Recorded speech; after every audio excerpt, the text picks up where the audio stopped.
Bona tarda.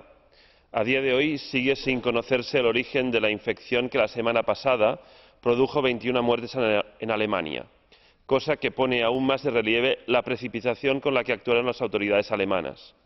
Las acusaciones son especialmente graves, ya que el mercado alemán es uno de los principales mercados consumidores de productos agrícolas y, precisamente por esta razón, es donde se han destinado importantes inversiones para la promoción de dichos productos. Por eso es necesario que las autoridades europeas actúen en dos direcciones. A corto plazo debe garantizarse la puesta en marcha de un mecanismo de compensación para los agricultores europeos más afectados. Y a medio plazo será necesario reformar el sistema de alerta rápida para alimentos peligrosos para evitar nuevas alarmas infundadas.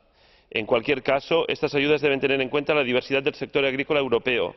Por eso es inaceptable la propuesta de la Comisión de financiar un mecanismo de retirada de producción mediante el presupuesto de las organizaciones de productores de huerta, ya que en algunas zonas de Europa, como por ejemplo en Cataluña, estas organizaciones no existen y, por tanto, el sistema no sirve para indemnizar a los agricultores. Gracias.